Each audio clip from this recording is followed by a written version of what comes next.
Le premier intervenant, M. Darcy, et pour des raisons personnelles, s'est excusé de ne pas pouvoir être là. Mais magie de la technique, il a pu enregistrer son intervention et nous allons vous la diffuser sur l'écran. Pour présenter M. Darcy, donc, il est responsable de la commission conjointe de l'AFE et des Smart Buildings. Il a un exposé qui va parler de l'éclairage connecté. Et je ne sais pas si la technique est prête pour envoyer la vidéo. Bonjour à tous. Eh bien, écoutez, enchanté d'avoir l'opportunité de vous présenter cet atelier. Je suis extrêmement désolé de ne pas pouvoir être physiquement face à vous. J'ai un petit problème de santé qui m'empêche de voyager, mais j'espère vraiment que ce n'est que partie remise. Ce que je voudrais vous présenter aujourd'hui, c'est le résultat du travail de deux associations, l'AFE et la Smart Building Alliance. Alors l'AFE, je ne vous la présente plus, mais la Smart Building Alliance, c'est le regroupement de tout l'écosystème autour du bâtiment intelligent, depuis l'usager jusqu'au concepteur, au constructeur, aux fabricants de solutions physiques et logicielles, pour penser ensemble le smart building et définir des bonnes pratiques. Le cœur de la démarche, c'est de placer l'usager au centre des réflexions et les usages au centre des réflexions pour que tout ça, ce soit au service de l'humain. Donc ces deux associations ont fondé un groupe de travail, une commission conjointe que j'ai eu l'honneur de présider et qui s'est donné comme mission d'étudier la place spécifique de l'éclairage dans cette digitalisation du parc immobilier. Et très vite, on s'est focalisé sur la rénovation de l'éclairage et je vais vous expliquer pourquoi. On a publié 4 livres blancs que je vous engage à consulter sur le site de l'AFE ou de la Smart Building Alliance qui sont en libre accès. Alors, pourquoi la rénovation de l'éclairage? Parce que c'est une opportunité majeure. D'abord, c'est une opération financière extrêmement intéressante. Rénover l'éclairage, c'est faire des gains tout de suite, immédiats et très importants. Ces gains, ils vont porter l'investissement et beaucoup plus. Et donc, financièrement, c'est une très bonne opération. Donc, elle va aller vite, parce que c'est une bonne opération financière. Deuxièmement, la nature même de l'éclairage fait que c'est une infrastructure très particulière, très dense, très uniforme, très stable, qui est absolument idéale pour déployer de l'IoT et tous les cas d'usage qui vont avec. On va voir quelques exemples. Et enfin, l'éclairage, ce n'est pas que de la digitalisation ou d'énergie, c'est avant tout de la lumière, et c'est bien ici qu'il faut le rappeler, mais c'est aussi important de le rappeler au maître d'ouvrage, et ça influence notre bien-être, notre humeur, et donc il y a des bonnes pratiques qu'on s'est amené à rappeler dans le cadre de ce travail. Alors on a découpé nos livres blancs, nos chapitres en 3 parties qui correspondent à ces 3 enjeux. La révolution LED, en quoi cette révolution technologique change les choses. L'IoT et le digital, les cas d'usage, comment en rénovant l'éclairage d'un lieu, on peut mieux comprendre son usage et voir créer des cas d'usage au-delà de l'éclairage. Et les bonnes pratiques de l'éclairage, voilà, mais ça on n'en parle pas, je ne veux pas en parler, détailler ça aujourd'hui, mais je vous engage à lire les livres blancs. Alors, en termes de contexte, on est dans un contexte plutôt favorable. On a bien compris que le bâtiment, c'était un secteur extrêmement énergivore, que c'était au cœur de la bataille pour le climat. Et donc, on a un contexte législatif en France qui est extrêmement favorable, qui va engager les maîtres d'ouvrage à rénover les bâtiments, qui va les obliger à rénover leurs bâtiments avec des objectifs extrêmement ambitieux. Lorsqu'on regarde le parc installé, il est extrêmement hétérogène. Donc il y a forcément des bâtiments sur lesquels il faudra faire des travaux extrêmement lourds, et il faut les faire, c'est extrêmement important. Mais il y a une partie du parc sur laquelle on peut se poser la question de faire des travaux plus légers, ou en tout cas, et surtout très rapidement.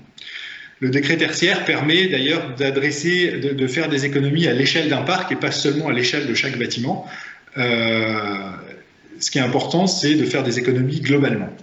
Lorsqu'on regarde ce qu'il faudra faire, il faudra rééquiper les bâtiments, il faudra équiper des équipements moins énergivores, il faudra utiliser différemment, mais il faudra aussi utiliser les bâtiments différemment. L'usage est extrêmement important, c'est une part très importante. Impliquer les utilisateurs, changer la façon dont on utilise nos bâtiments, ça va permettre aussi de baisser leur consommation. Donc, rien que les changements d'usage permettront de baisser la consommation, un meilleur monitoring de l'usage permettra de baisser la consommation. Et en fait, pour les objectifs à court terme, l'éclairage peut permettre pour une partie très importante du parc de combler le gain résiduel. On sait que sur un plateau de bureau classique, rénover un éclairage T8 ferromagnétique sans gestion, Ça représente 50% du parc. Ça permet d'économiser 40 kWh par mètre carré par an. C'est énorme. Et c'est probablement l'action à gain le plus rapide qui puisse être fait en termes de modification matérielle. Alors ça, il faut évidemment mettre de la LED avec un petit peu de gestion, mais ça, on va voir ça. Lorsqu'on regarde aujourd'hui la dynamique de rénovation du parc, on se rend compte qu'on construit des bâtiments neufs qui viennent progressivement remplacer le parc, mais à des taux qui sont très faibles, qui sont inférieurs à 2% de taux de rénovation. Donc, si on attend de construire des bâtiments neufs pour avoir un parc rénové, il faudra plus de 50 ans. Les rénovations thermiques globales, c'est-à-dire quand on fait isolation, chauffage, qu'on fait tout, ça coûte très cher, ça coûte presque les 2/3 du prix du neuf. Ça, c'est aussi des dynamiques qui sont assez lentes, qui sont de l'ordre de grandeur de 3,5-4% par an. Donc il faudra au moins 25 à 30 ans pour rénover l'intégralité du parc. C'est pas ce que demande le décret tertiaire. Le décret tertiaire demande déjà de gagner 50% pour 2030. Et lorsqu'on regarde l'éclairage, on se rend compte que la dynamique de rénovation est beaucoup plus rapide. C'est lié à la bonne opération financière. Mettre des LED avec des capteurs dans un bâtiment, c'est une très bonne opération. Et donc, les gens le font plus vite. Et donc, on a un enjeu, c'est qu'on rénove beaucoup plus vite l'éclairage. Et cette dynamique de rénovation, elle permet d'adresser très vite l'ensemble du parc des bâtiments.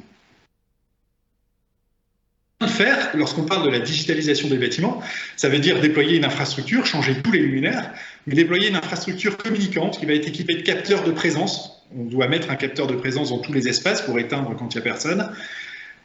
Et donc, on va distribuer des capteurs de présence absolument partout qui vont permettre de comprendre comment les espaces sont utilisés. Et je le rappelle, l'éclairage, c'est une infrastructure qui est absolument universelle, dense et stable. Vous avez de l'éclairage dans tous les espaces. Il n'y a pas un espace qui n'est pas éclairé. Et donc ça va permettre de comprendre comment fonctionnent tous ces espaces en remontant la donnée d'usage des espaces.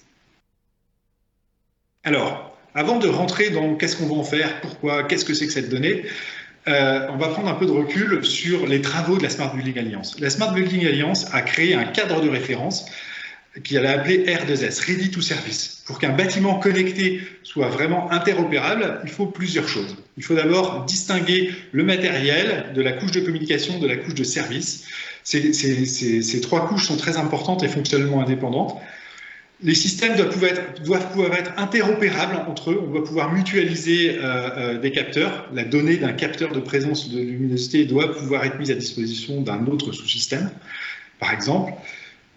Les données doivent pouvoir converger sur un même réseau et sur un réseau qui utilise un standard commun. Et le standard commun de la communication, c'est le standard IP, l'Internet Protocol.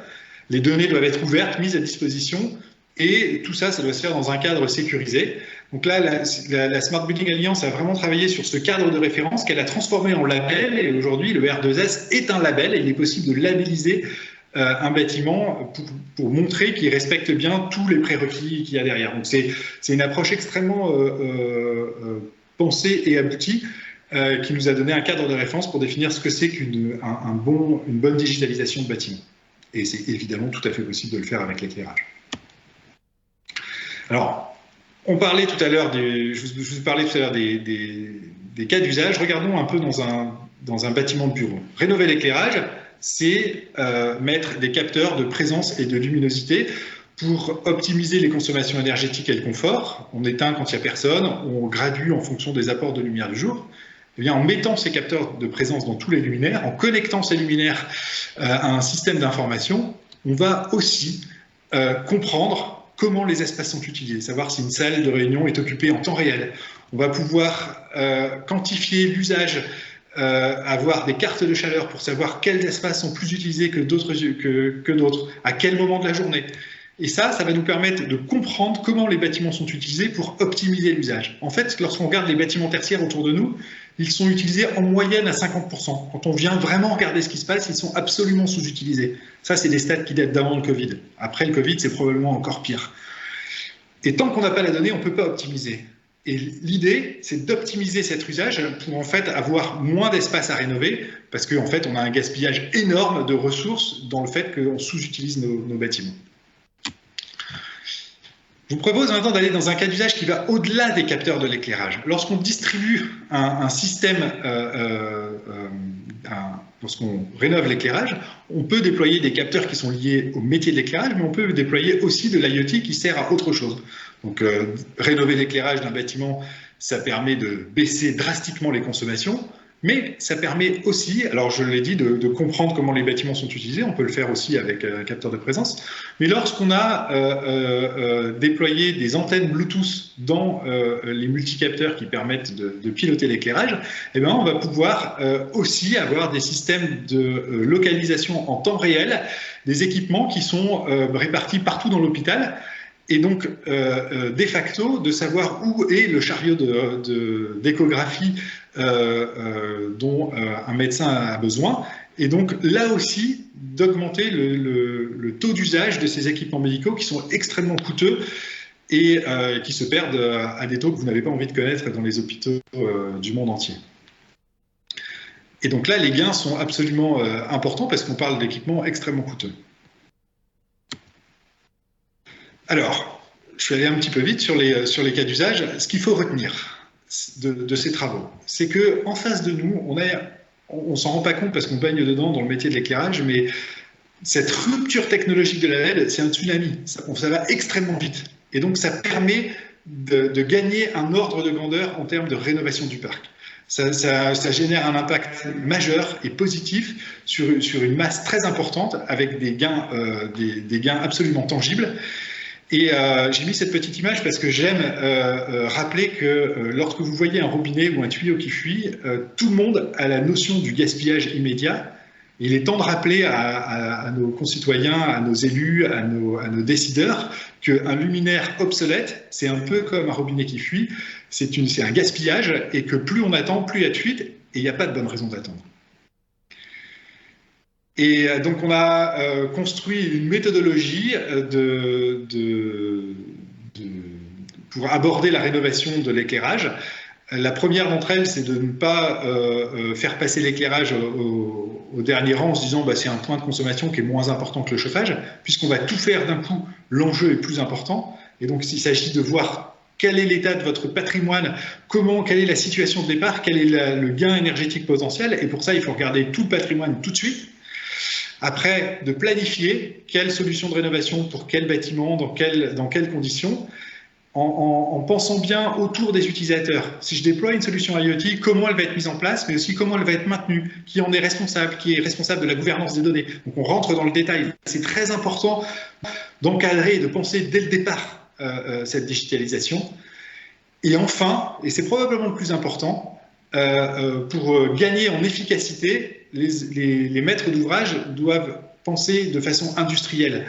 Il n'y a rien de plus coûteux et rien de plus inefficace que de faire des rénovations par toutes petites tranches. Industrialiser l'approche, c'est la bonne méthode. Ça permet de déployer des standards et de déployer toujours la même chose, d'avoir toujours les mêmes produits, d'avoir une meilleure maintenabilité dans le temps, une meilleure stabilité et surtout des standards, donc des données lorsqu'on digitalise qui sont cohérentes d'un bâtiment à l'autre.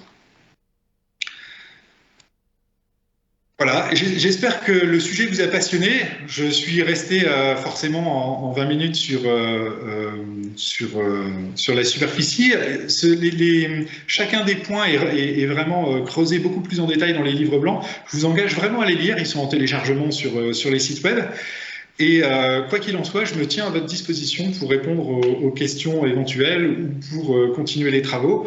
On s'est donné plusieurs objectifs dans la continuation des travaux, c'est de creuser plus l'impact environnemental intégral des luminaires sur l'ensemble de leur cycle de vie ou des solutions d'éclairage.